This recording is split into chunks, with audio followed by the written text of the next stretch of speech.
And me as a specialist, I'm very acutely aware that no, something is not better than nothing. Because if you take up one of these, that is, if you take a bad introductory class, which you have no ability to tell the difference about because you're a beginner, or you take the wrong thing from the introductory class, then you end up in this kind of Socratic issue where you think you have knowledge where you don't have knowledge. Welcome to Stoa Conversations. In this podcast, Caleb Ontiveros and I discuss the theory and practice of Stoicism. Today's conversation is with Erlend MacGillivray. Dr. MacGillivray received his PhD from the University of Aberdeen, Scotland, in New Testament and Greco-Roman history. He is a historian by training and studies what we can learn about Stoicism from history and what Stoicism can teach us about the ancient world as well. His first book is titled Epictetus and Lay People, a Stoic stance towards non-Stoics, and covers how historical Stoics treated those that were not philosophers. In this conversation, we cover the life, time, and place of Epictetus. This conversation was a real treat for me and is perfect for anyone wanting to learn more about the relationship between the ancient world and Epictetus as a person. I hope you enjoy. Hi, Erlend. How you doing? I'm good. Thank you so much. How are you? Yeah, I'm doing great. Looking forward to talking with you today. This is really exciting because I love talking about Epictetus, as anybody who listens to this show will know. So it's great to do a deep dive into Epictetus with you.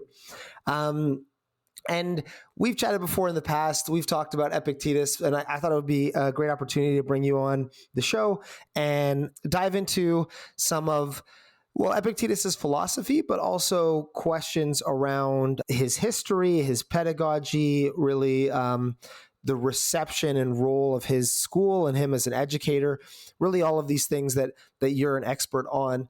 But before we kick things off, for those listening, I was wondering if you could provide an overview of how you got into Stoicism, what really attracted you to Stoicism in the first place. Sure. Well, really by background, I'm a historian, in particular of the classical world, so the early first and second centuries. And I was reading a book. It's by Rodney Stark, who's a historian, and he had a little aside in one of his books where he mentioned how important ancient philosophy was, but how when scholars set out to study ancient philosophy, they tend to be philosophers, and they tend to not so much recognize that ancient philosophers were, of course, in their own historical context and their own little philosophical bubbles that needs to be explored, just as you would with any other historical group to understand them. And I just find that a fascinating idea, particularly if you're someone who likes research. You're always looking for something that hasn't been fully researched, and it just struck me as a fascinating area. So that took me into that. Initially, I was attracted to Epicureanism as a historical movement, and I did a master's by research thesis on that, which seemed to go quite well. And then I thought, right, I'll carry this on to PhD level, and I'll choose a different group. And I chose Stoicism for various reasons, and I'm glad I did. I mean, also, as I know your listeners will, I'm sure know, it's a very helpful philosophy for life, just as it was back then, as it is now. So I get the advantage of studying a historical movement, getting the joy from that, and also learning from its wisdom, which is great, as opposed to some of my friends were, exploring like the ancient Sadducees, or looking at like ancient sellers of various traded goods around the Roman Republic and stuff like that, which is interesting, but it doesn't particularly add to your daily life that much. So, in a short, or in a nutshell, that's how I got into it. Yeah, so you get to double dip a bit, which is also why I feel like getting to study Stoicism. I feel the same way. How are some of the ways that Stoicism has affected your life, or I guess that philosophy as a way of life aspect has changed the way you've viewed things as you've gotten more into it? Well, I mean, it's helped with anxiety. I think all of us do with anxiety to different degrees, and at different moments in our life. So, of course, it's very handy to have these sayings and teachings in the back of your mind to pull upon. And I think so from personal integrity. Again, we'll all face moments where we we can act against our integrity, or we can feel that. Well, the Stoics very much believed in having role models.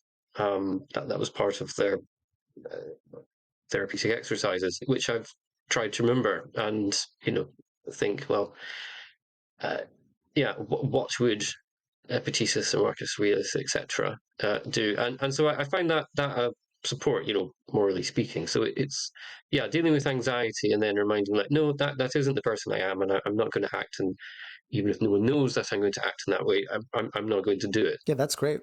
So switching now to Epictetus, I think you nailed it on the head, and I think I'm guilty of this, frankly.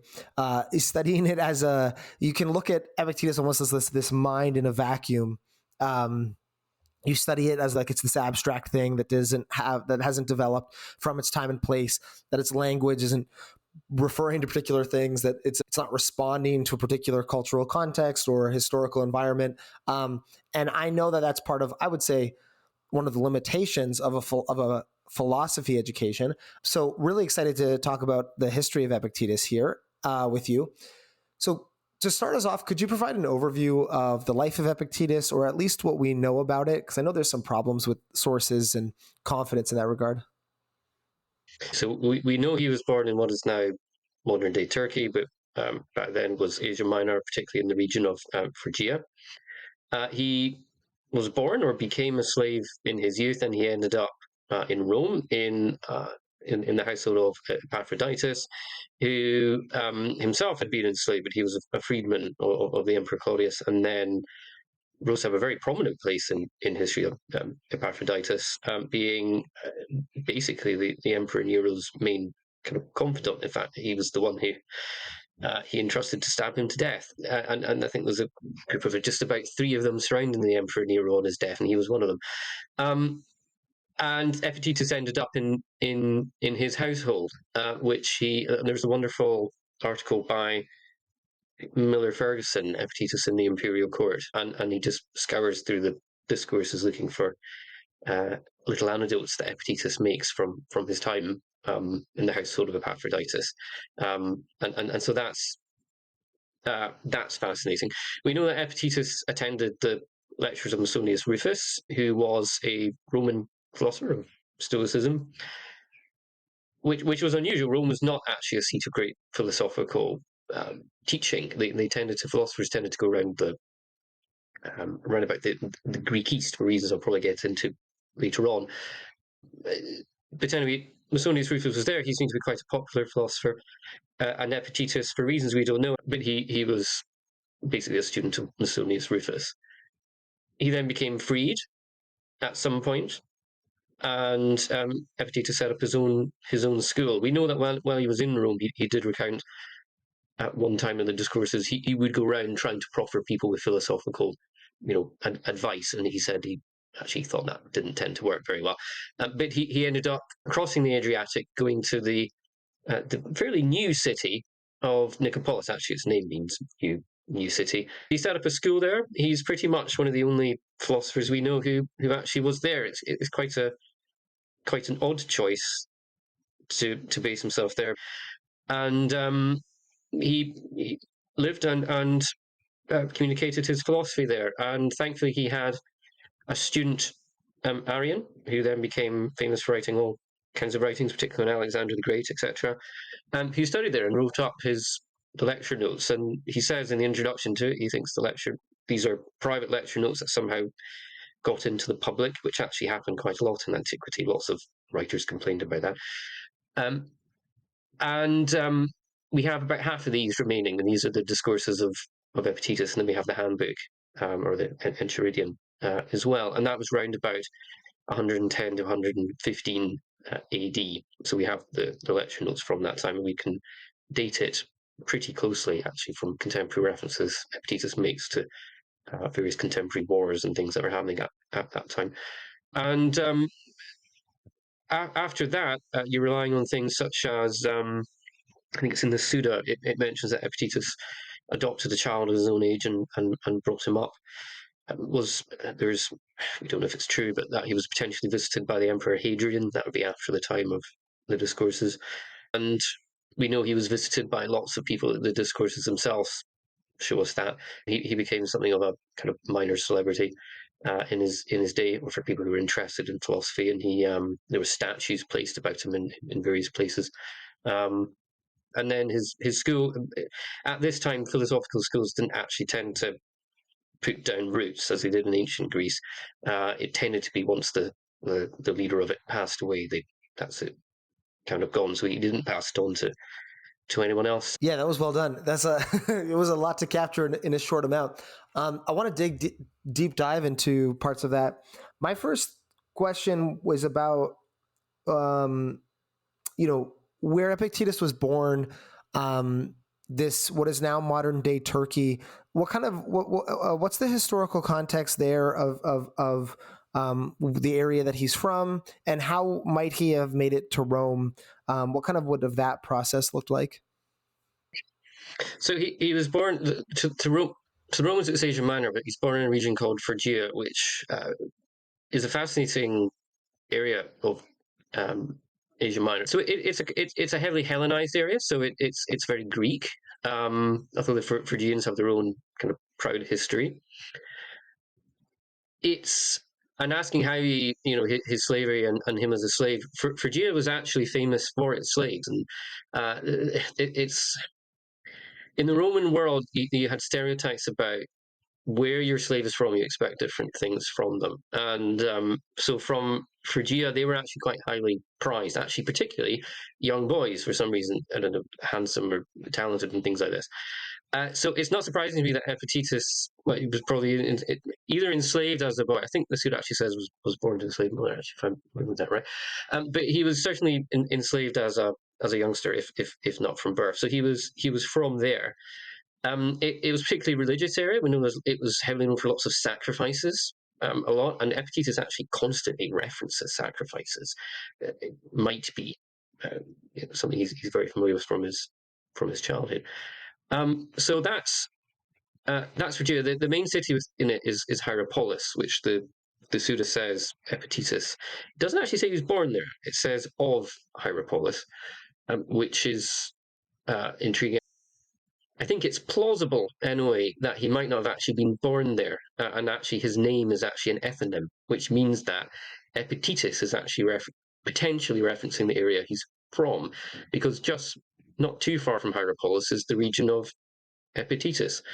And slave names were often actually ethonyms, which meant that you would get called after where you're from. So it could be that Epictetus actually, you'll often have it said in Stoic books that it means acquired. So it's a reference to his enslaved status. Here's my new acquired slave, which it could be. And I do have a catalogue somewhere of different slave names and the name Epictetus, etc. But it could very well be that he's actually from the region of Epictetus, which, as I say, was very close to Hierapolis.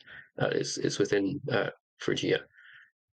So he was raised there. He would have almost certainly have spoken Greek from youth. As for what age he went to Rome, we're not sure.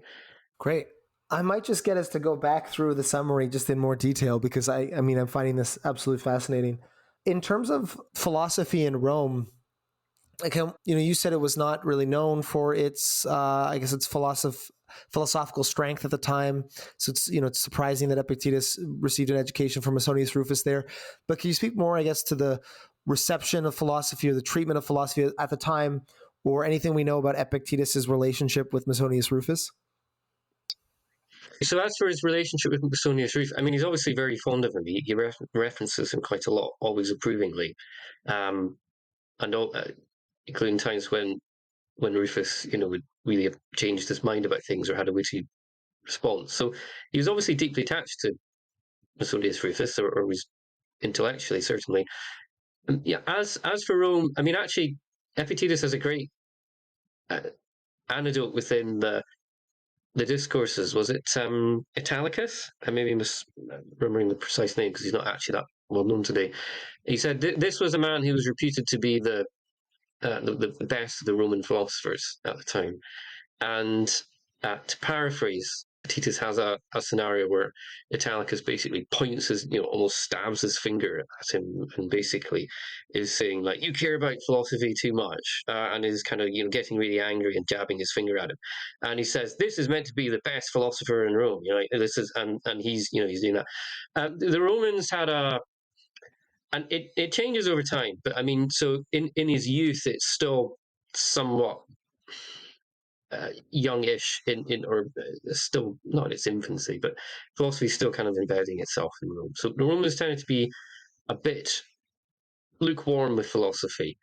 Some of them boasted, some of them have on their gravestones, I died at 60 and I've never met a philosopher, as like a kind of statement, great success for some reason. So some of them loved it. Others of them just really detested it. They thought it was competing with traditional Roman attributes and traditions. They had the Mars Morum, which was basically look to the ancestors, look to the Roman stories, and philosophy just seemed to be this kind of foreign competing idea. So this kind of clash of culture kind of ideas. But for most Romans, actually, they tended to greatly value it. They wanted to be around philosophers. They would often have, if you were rich anyway, it wasn't uncommon to have like a household philosopher that would just live in your house and declaim on philosophy and just collect them. And it was seen as a way of showing you're educated and you're urbane and civilized. And many Roman politicians and senators were associated in different ways with philosophy. But they got very suspicious if it became too deep. And there's a trope within ancient writings about angry fathers who've sent their sons off to study with philosophers, and they stay, more than 4 years or 5 years. And it looks like actually they're wanting to become philosophers rather than being, senators or, running the great palatial estates. And the fathers start to get they threaten all kinds of things to do with disinheritance and this kind of stuff. There's at least four or five references to that happening. It became something of a trope. So in general, Romans were okay with philosophy, but it wasn't to get too deep. You have to keep it into perspective, and it shouldn't cross over into becoming like an obsession. And Epictetus, he also references a Roman who basically doing that, going up to his students and saying, "Now, listen, it's fine to be there for a few years when you're young, but let it go. You've done your. It's kind of, I don't know, today, like sometimes academics get it. It's okay going to university, doing your undergraduate degree, but do you really need to stay on and do your PhD? I mean, really, you're just kind of dossing around. You get a real job. I had that from people like, why are you still there? Why are you still studying this? I mean, this is no longer, you need to enter the world of work now. It's kind of, to draw a parallel, that would be kind of what was happening. I think it's a really compelling parallel. Anybody who's studied at least philosophy, I'm sure the same thing with history. Any humanities degree, you're getting that very, very quickly. So, I mean, is there a sense that it's like a practical issue, or like your head is just up in the clouds? You just sit around talking about ideas while Romans do? Like, what is the aversion, or is it that you're only affording to go and study with Epictetus if you're from a very rich family? So there's these kind of familial obligations. I guess where is the resentment coming from if they're also the kind of people that will have a philosopher in the house? So in the late Republic, early Empire, and if you look into people like Seneca, the Roman elites would never call themselves philosophers. And he points out several times where Seneca basically almost goes right to the line and says, I'm a philosopher, but has to step back. And it's seen as okay to be knowledgeable and dabble in it, even to kind of specialize in it, but you're not a philosopher. And it's a kind of status, but I mean, for elite Romans, they're very status aware.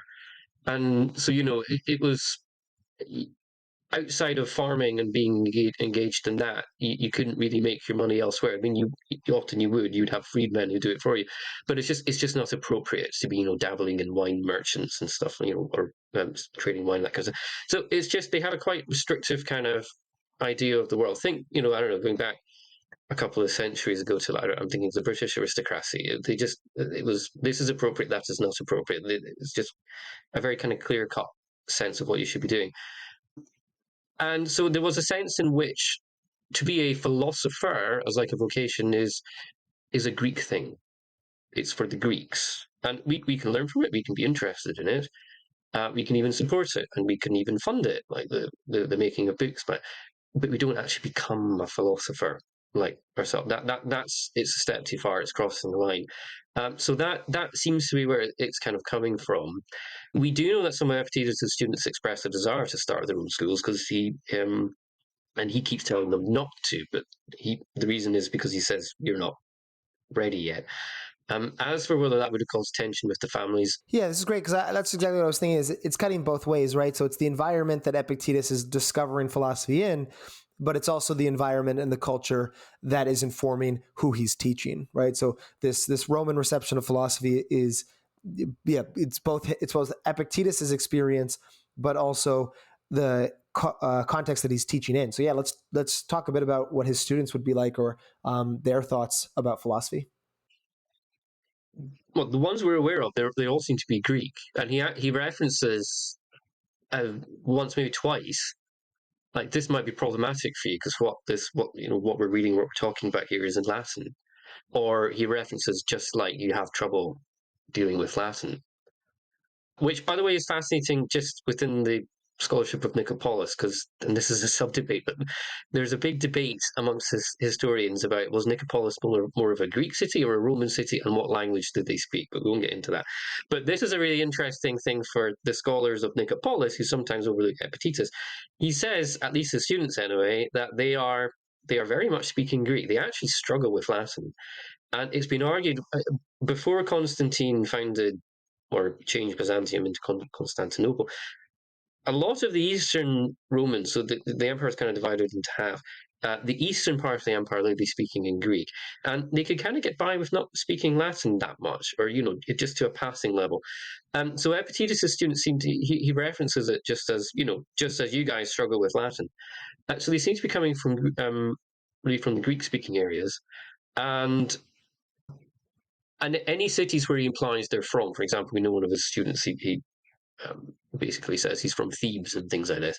And if he talks about the places they know, it's all Greek places. And he, a few times, at least once, he references their fear of going to Rome, like being settled in Rome. And their fear as well, he says one student has a fear that he won't become a senator, and another student has a fear that he will, as in, the pressure of it. A good deal of them, anyway, would seem to be actually aged 16 to 20, and they've been sent by their parents, and they've been sent to get the highest level of education they can, and their parents are hoping that they then go to Rome and fulfill various functions there. That seems to be and there will be exceptions to that, but that seems to be the general or reason that the students are there. We know that philosophy, the earliest we kind of really hear about it is age 16, but it tends to be people who are around about 18, 20. I think Cicero was quite late. He was 25. That was reputed to be quite a late age to go off and study philosophy. So you're dealing with young men. You're dealing with quite affluent men. If not right at the top of society, you're talking about getting up there. So in Discourses 3, he says, so the nearest parallel is students who have just gone off, in our own day, gone to a foreign city or foreign country to study. And you can kind of see this nice parallel. But he says his students say, but of having no one to cook for you, and no servant to do the shopping, no other servant to put your shoes on, and no other to dress you, no other to give you a massage, and no others to follow after you, etc., etc.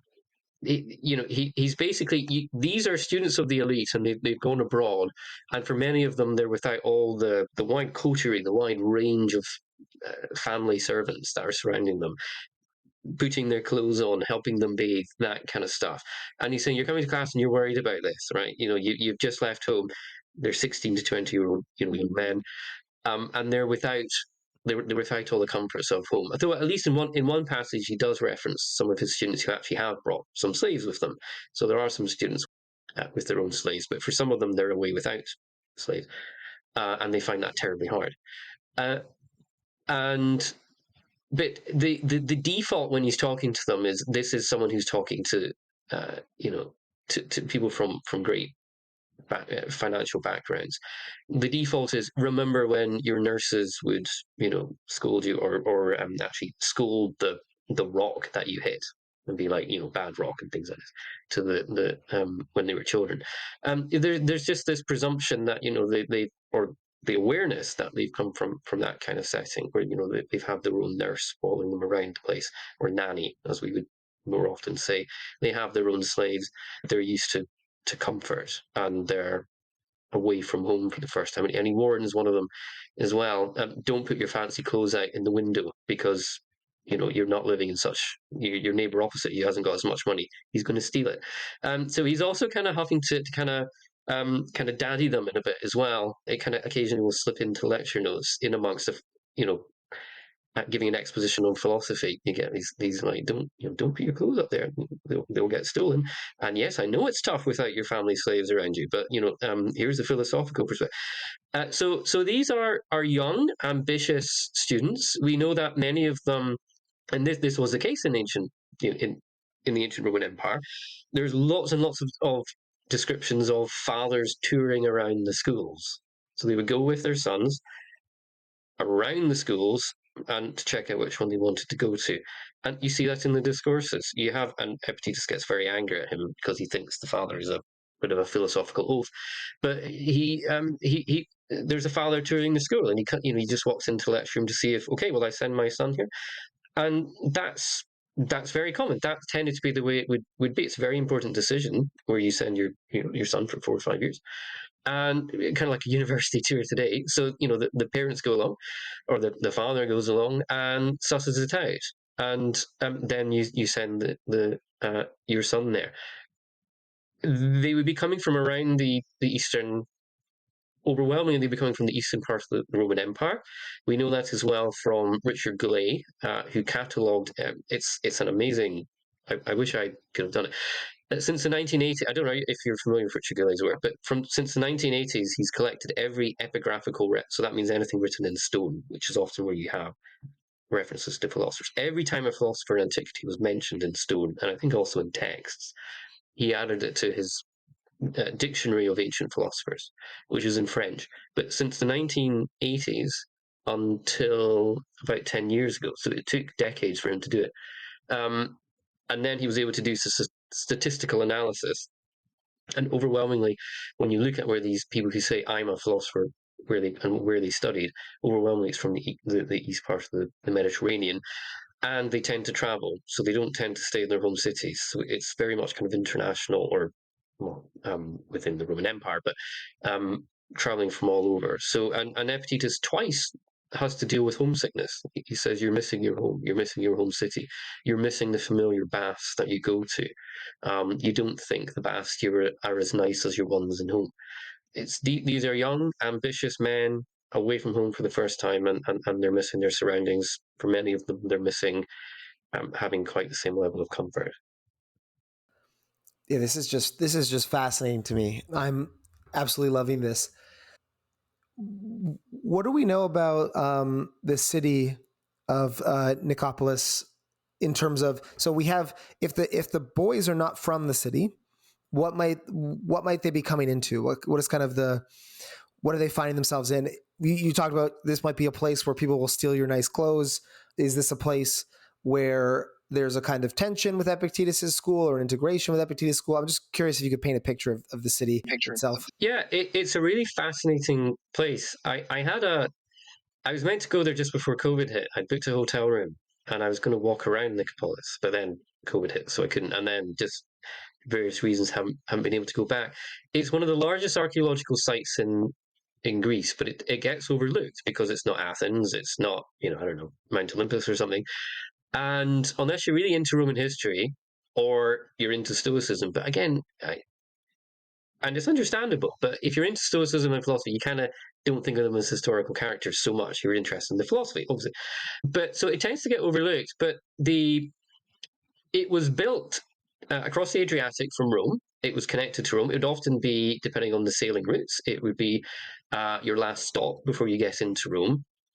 And by the way, the ancient seafaring is quite an interesting way. Epictetus talks about it a lot. When you understand the ancient seafaring, you know what he does. Anyway, so you have a lot of people.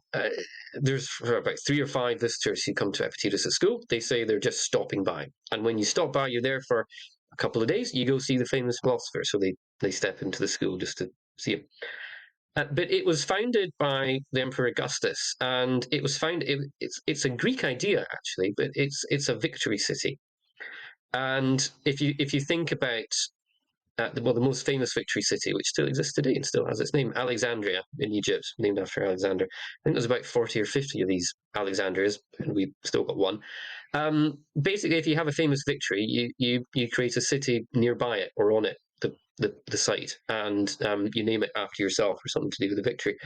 And Nicopolis is named after one of the greatest battles in antiquity, certainly in Roman history, which is the Battle of Actium. And that brought to the end the rebellions after Julius Caesar, crossing the Rubicon, and then all the conflagration between the senators and basically the people supporting Julius Caesar, and then Octavian / Augustus, and then Octavian versus Mark Antony, etc. And so that just, for decades, this was convulsing the Roman world, and the Battle of Actium, which was a sea battle, brought it to an end. And then you have the Pax Romana existing for hundreds of years, and it's the Battle of Actium. So it's a kind of D-Day or whatever kind of well-known battle we might think about today. It has that resonance.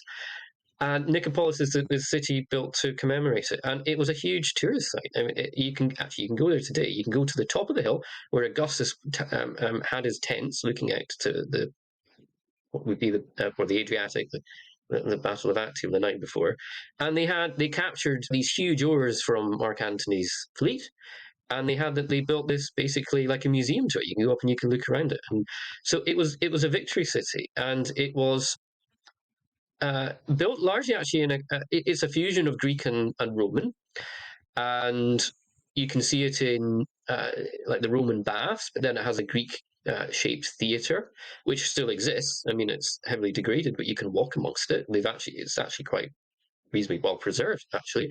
And by the way, Epictetus references it, and he references events that happened in there. He references the crowd getting angry at the ruler of Epirus, which is the region Nicopolis was in, because he committed adultery or things like that.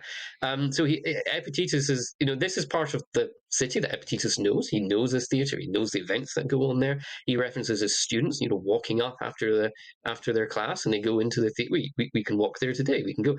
And so Nicopolis is remarkably well preserved, and it's probable that the house. Well, we know Epictetus taught in the house, probably the house of Quadratus, is what he says. So he taught in a house. It probably still exists. I mean, it's probably just like an outline of bricks, but it's probably somewhere there. It's there, and so you can visit it. Nicopolis was reasonably prosperous. I mean, it was small. I forget the population size now, a few tens of thousands, but that would be reasonably large for back then. And because it was the emperor's city, Augustus's city, you have Herod.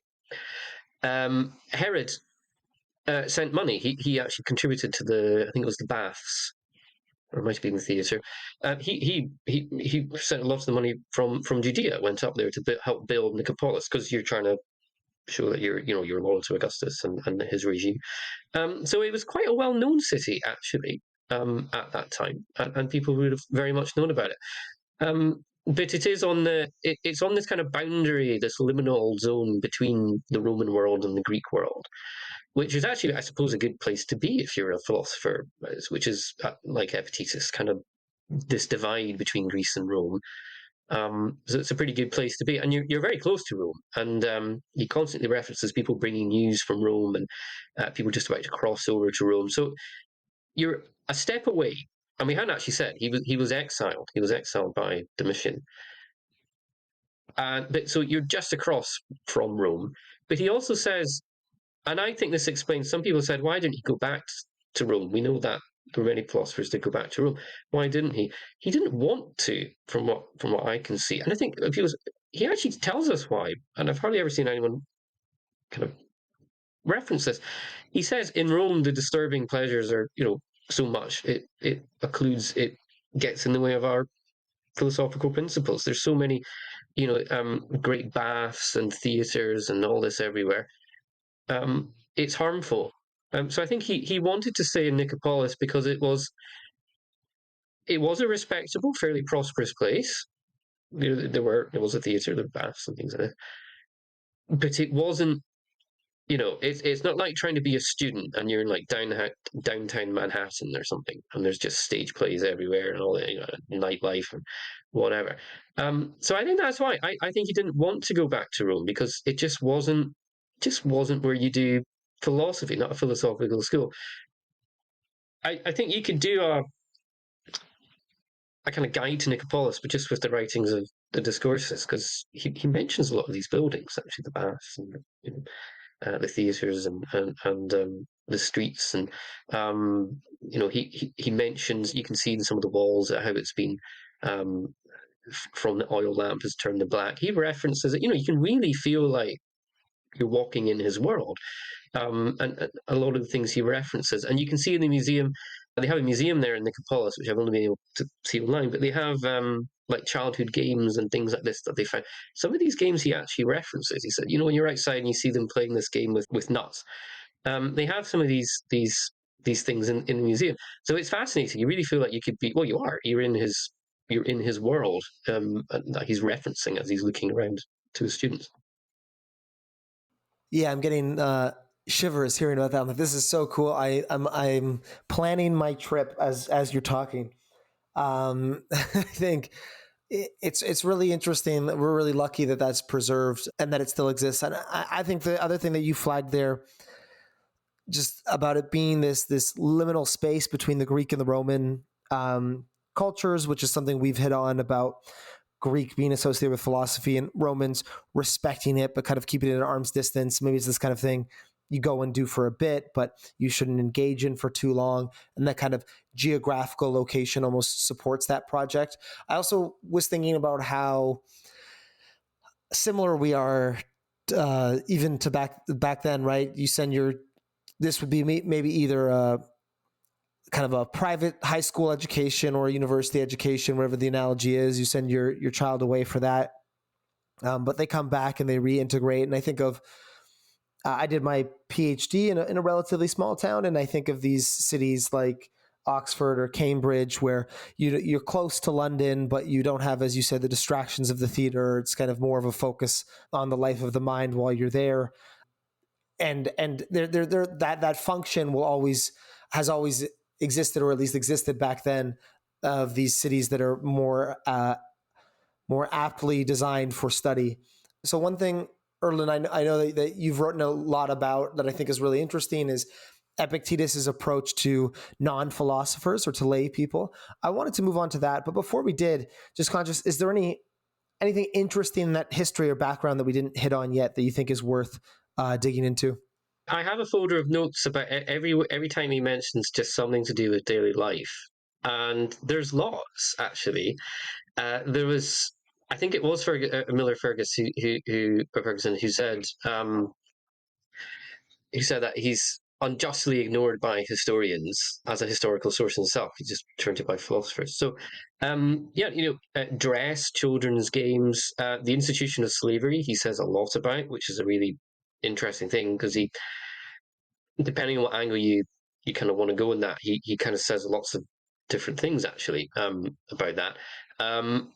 So just as a resource for historians, he tends to get ignored, which is a shame.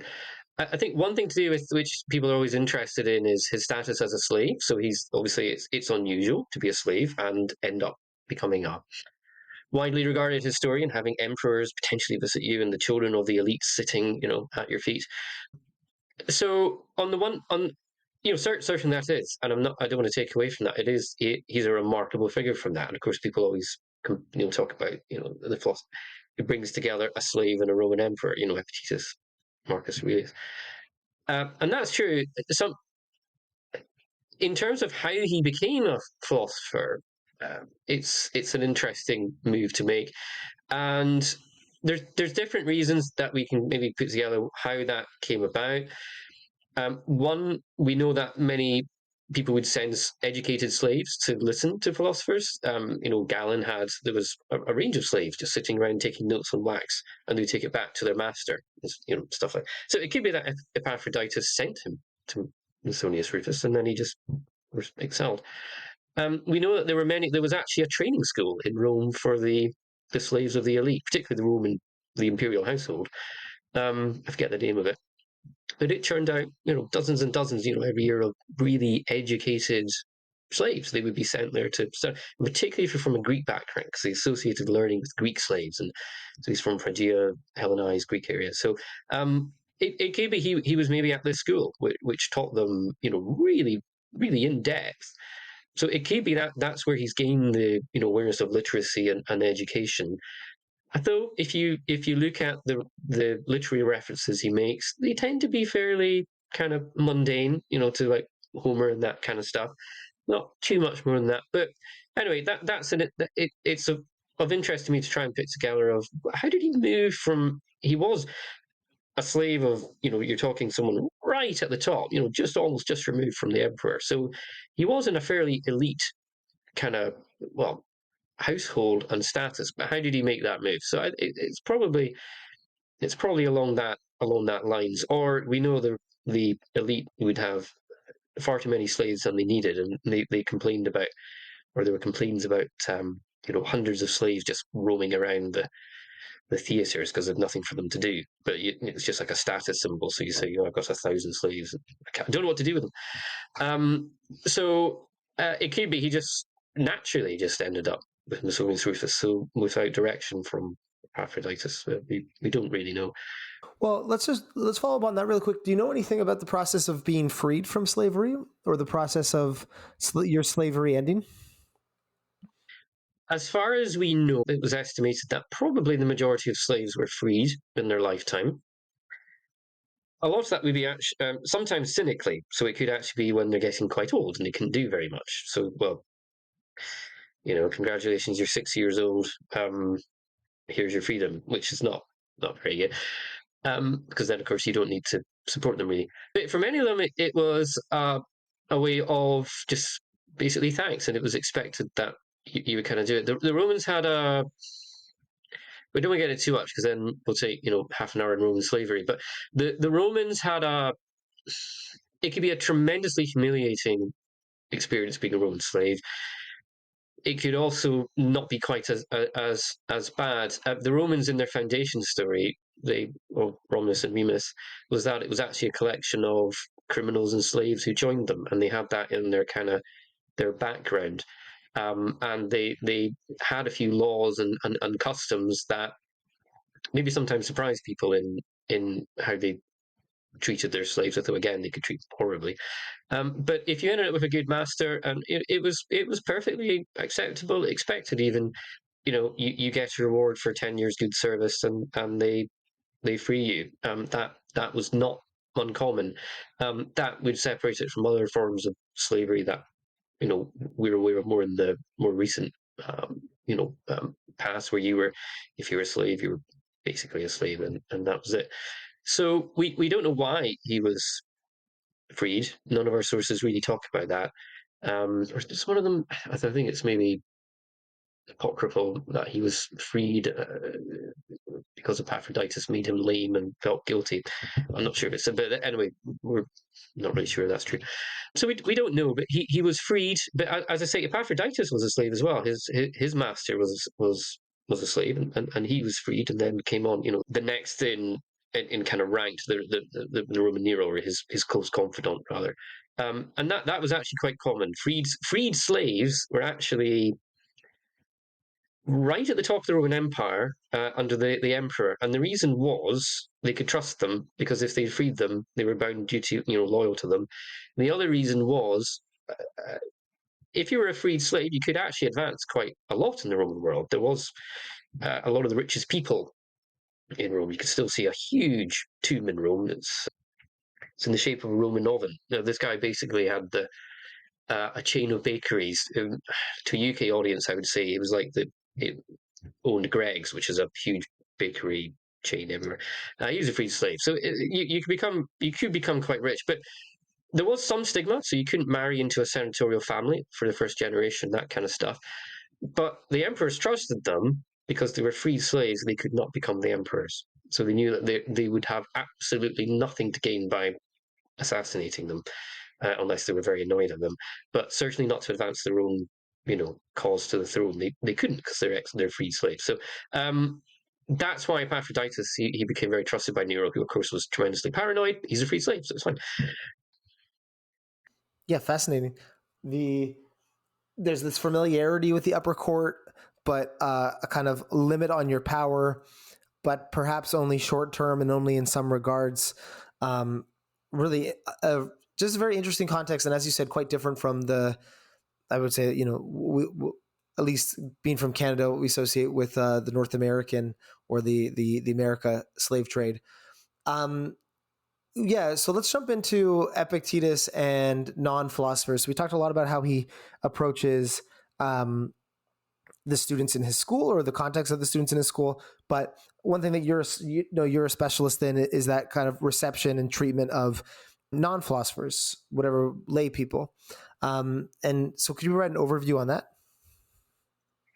Yeah, I was so when I started my doctorate, I was going to do Stoicism and how they um, propagated themselves, and just to what level was Stoicism known. So, because scholars are very interested in Stoicism and to understand like ancient thought, and so I wanted to know how far had it seeped into like the ancient mindset. Was this something that 10% of the population were signed up for, 5%, 20%? How diffuse was the knowledge of Stoicism, and were they concerned about that? And I started this probably just after or as Stoicism was kind of gaining in popularity online and in the real world. And you see a great deal of popularizing efforts to kind of reach people and spread the message, which I think is good. But I, in the back of my mind, I also wondered, was this something the ancient Stoics were doing as well? And if so, how were they doing that? And so I then realized it was far too big to look at just the Stoics, so I narrowed it down to Epictetus for various reasons. If I start with popularization, there were means you could popularize a philosophy in antiquity, and the Epicureans were very adept at that. They could do that quite well. They produced epitomes, which are basically, okay, here's this big chunky philosophical text. We're going to condense it into like a kind of Cliff Notes version, and you can read that, and it's a nice simplified version of it. You could create letters as well. Epicurus did that. So basically simplifying the texts. So you keep the complex text, but then you simplify it down. Popularized introductory material, basically. You could also produce nomologies, which are essentially collections of witty sayings, and you could spread that around. And there was a brilliant master's thesis in Oxford by a student a few years ago. She partly looked at how many epigraphs in the Roman Empire had little Epicurean sayings, and from some quite lowly people, like gladiators, actually particularly, had these Epicurean sayings. And you could also communicate to a mass audience as well, which inside huge lecture halls or these kind of places.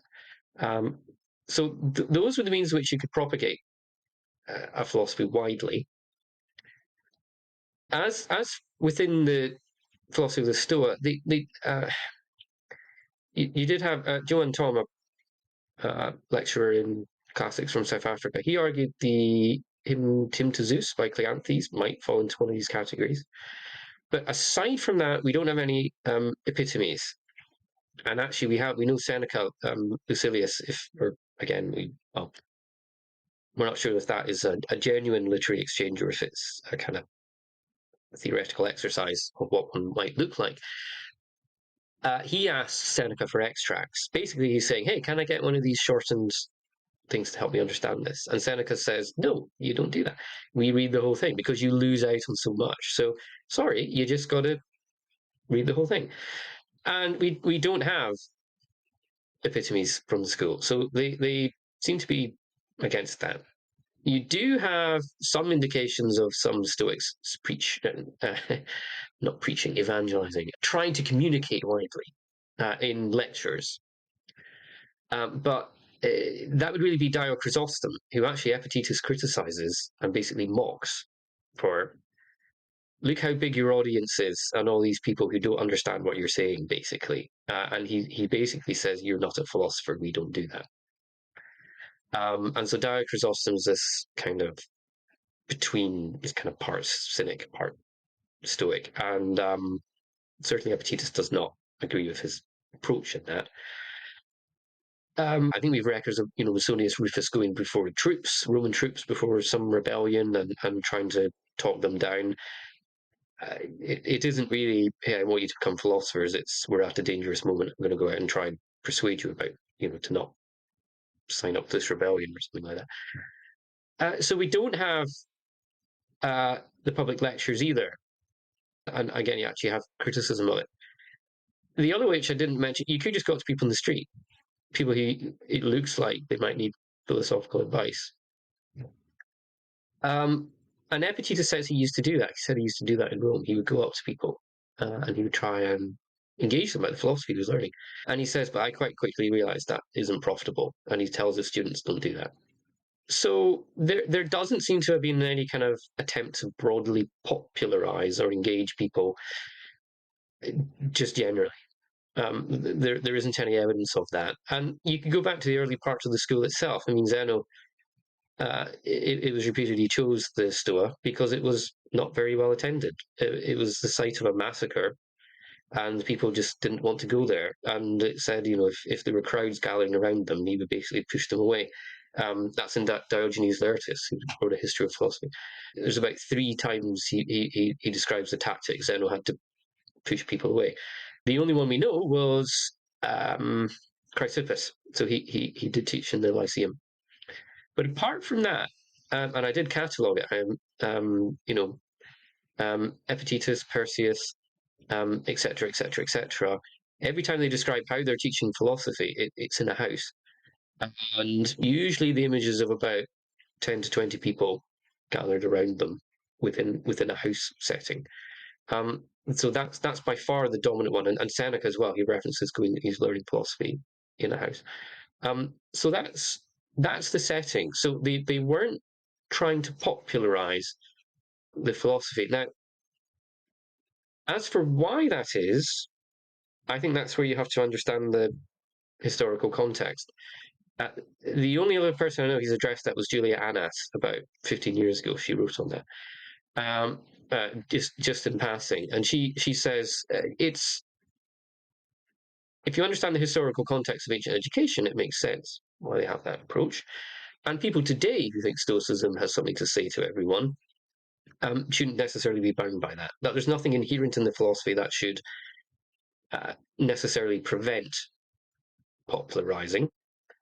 Although I think there is a message there, which is basically don't dumb it down and change it into something it's not. And the Stoics were actually very, very much against that. And I think that is a challenge to some popularizing works, which are out there. And Epictetus actually continually tells his students not to do that. They get quite enthused and they're like, this is great, everyone should know it. And he's like, no, just make sure you have it straight. You're not ready yet, and that isn't really the way to do it. This is a serious thing, and you need to take this, in using the proper kind of, understanding of what it's like. So as for, well, would you like me to speak about what historical context I and Julianus was? Yeah, let's do that. So in the ancient world, education was, it would demark you as basically being elite. And the Greeks called it paideia. And it was, they jealously guarded it. So in the Greek world, to gain access to the gymnasium, where you'd be educated, often in various things, it was restricted, and usually actually familially. So your father had to have gone there and that kind of stuff. And even the Romans, they would call, if you read Juvenal, he's just scathing of these people who come into money and then they gather books and try and gain learning. It's seething kind of satire against people who try and, having not been born into riches, try and obtain education and kind of gain entrance into the Roman world or the elite world. So it was actually something they guarded, access to education. It was not something they thought. They certainly didn't have the idea we need to spread this around to everyone. Everyone should be educated, because it actually signaled. I mean, the Romans thought you could tell he was educated by the way they walked. They thought there was a certain even walk in the way in which you would have from an educated person, and the way in which you would talk. Just like your cadence would be trained and things like this. So it was a defining attribute of your status to be educated. And if you tried to spread that around, this is the sophists tried to do this. It was just seen as kind of degrading, and also it wouldn't really work. I think Juliana said, you are living in a world where most people weren't educated. Most people couldn't read or write. And how can you accurately try and spread complex philosophy to them? Now, some could. There was it Cleanthes was a slave and he drew water and things like that. And there are two examples in epigraphs of freedmen who became philosophers, like Epictetus. So, and we lose sight of that if we forget that, because of course we're used to a society where everyone, I don't know what the illiteracy rate is, but it must be just negligible. Try and teach complex philosophy to people who have had just almost no exposure to education. Of course, it's going to be futile. So that's going on too. We live in a world where almost everyone can read. So of course you would say, stop trying to do this. Stop trying to, spread it around, or stop trying to, produce these simplified texts. Because for many people, and the Epicurean school, which was open to this, they really were very critical of some of their school members who tried to do it. And they say, stop trying to spread it around all these kind of rustic, rural people. They just can't get it. So that's partly going on, or that's the cultural context within it. And it was you as soon as you try and engage a large body of people with it, you become a kind of Dio Chrysostom figure, and you become a sophist, which of course have been mocked all the way back, from the beginning with Socrates and Plato, etc. And you're divesting philosophy of its true core because you're having to compromise so much to make it understandable that you're actually harming it. And so stop it. And I do think, and I have a book out, Epictetus and Lay People. Within it, I think you do see signs that he actually said, philosophy draws people to itself. It's not for you. And the people who are equipped for it, in terms of education, but also just mentally to actually genuinely want to learn it, they will find it. And it isn't our role to go out and find them. We just basically, he compares it to the red of a toga of a senator. It's my job to be that red, narrow stripe that shines out. And again, unless you know the context, you don't know what he's talking about. What do you mean a red line in a toga? He's saying, I'm like a senatorial toga that has this purple line down it. And people will be drawn to it if they're of the right mindset, and they will notice it. But it's not my job to go out and, try and engage them with it. So that's the mindset, and I think that explains why they're doing it. So on the one hand, I think there is a message there, which is, you of course will have people, because Stoicism is popular now, who try and I don't know, because I haven't read any of these works, but I don't know, like 100 ways Stoicism can help you cheat on your taxes or something like that. Like, no, it's not going to do that. Like, and that's not what it's for. Like, no. So stop trying to make it popular into things that people like would or bring it into things that it isn't saying about, but you think it might sell books. People tried to do that in antiquity too, and the Stoics were against it and said, "Stop it! Don't do it." Uh, so I think there is a lesson there, but on the other hand, like a lesson in our age is people are just more educated and are more acceptable to it. So I think some of that restrictions and some of that worries aren't quite as appropriate. Though again, I think there is a lesson in, but you do need to keep the intellectual core there. You can't just change it into whatever just because you Yeah. think it might Well, sell more or reach more people. because even with the example of Seneca, right, talking to Lucilius, that's somebody who's educated, and there's still that idea of no, I won't simplify it for you, right? Yeah. So even to Lucilius, yeah, absolutely. And as I say, we don't have the simplified texts. They just don't exist, and there's no reference to them, like we do say for the Epicurean school. So it just seems they like Seneca. That seemed to be apart from maybe the hymn of Cleanthes, which is maybe the only potential one, but they just didn't seem to do it. They thought it wasn't done. There is the exception with the Enchiridion, the handbook. Now that's an interesting thing because uh, what scholars seem to think that is, it's basically like a aide de memoire for Arian, or maybe also kind of his own kind of slight composition of him working through the philosophy and doing that. So and it's actually a very complex book to fully understand. But you can read it in a simplified way, but you're not really digging into it in the proper way it's meant to do. But there is, because I did set out to see in antiquity what texts can we get any idea of the texts that were popular amongst common people? And the Epicurean epitomes, yes, they were. To the extent Epicureanism was popular in particularly the first century BC, first century AD. But Origen, who's an early church father in the second, third centuries, he says, because there's a pagan critic who says the Gospels are everywhere. You even have slaves and women reading it. This is so embarrassing. And Origen says, because philosophy is just for the elite and the educated, and you only gather, it's tiny numbers. And the critic of Christianity, Celsus, thought that was really good. Like, see how elite we are. We have a tiny amount of people who read our work. See that you can tell it's good because of that. And Origen basically says, yeah, that's right. Not very many people read it. He says, apart from Epictetus's handbook, which is a really fascinating throwaway. That in the second, third century, there it is. It says the handbook is in the hands of the common people because it isn't an epitome, but it almost looks like an epitome. And so people were drawn to it apparently, and it was going around the place.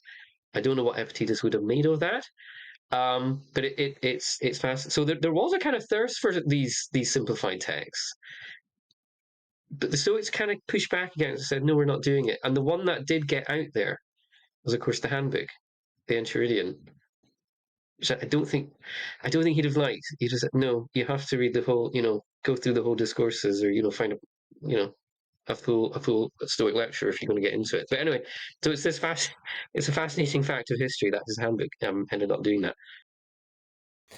Yeah, there's so much great stuff there that you just said. There's so much to dive into. I mean, one aspect, there's almost like this funnel argument, which is to say, well, popularization or introduction, you want people to be exposed to it so they can know if they're drawn to it or not, right? Like I didn't know what philosophy was in my own journey until I was already in university, already taking a psychology degree. And then I took a philosophy class and I was like, wow, this is amazing. Nobody's ever done philosophy with me before. So there's some value to popularization there. I also think that I at least have this tendency. My other thought is like, I want to kind of push back against elitism. I need to accept elitism if that was the case. But when I hear this idea of, the Stoics being like, oh no, don't try to teach this to rural people. They just won't get it. it makes me feel a bit icky. But maybe, as you said, I need to kind of accept my time and place. Maybe it makes me feel a bit icky because today people that are rural are still literate, and you have access to the internet. It's an entirely different time and place. But then I think the third thought I was having was being more charitable. If we think about philosophy as a craft, the thing other than philosophy that I'm very good at is martial arts. And you can sometimes see these like 1 hour, 2 hour self-defense classes, and they really scare me because, and I think non-martial artists would say, well, something's better than nothing, right? And me as a specialist, I'm very acutely aware that no, something is not better than nothing. Because if you take up one of these that is, if you take a bad introductory class, which you have no ability to tell the difference about because you're a beginner, or you take the wrong thing from the introductory class, then you end up in this kind of Socratic issue where you think you have knowledge where you don't have knowledge. You don't know that you don't know.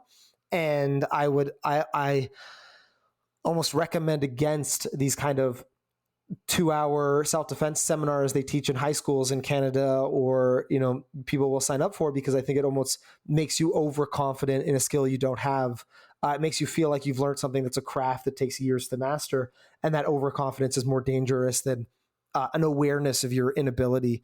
And that, I think, is maybe the most charitable comparison I could make. What do you think about that? I think that's fascinating. Yeah, I think that's I might I'll cite you, but I might use that analogy in future if I'm ever talking about it. I think that's probably a key part of their concern. There is a constant awareness and a constant critique of, and there's even a Stoic who says, I wish there could be a law brought in against it. People setting themselves up to be philosophers and talking about it, and they don't know what they're saying. And people go along and they listen to them and they think they understood it.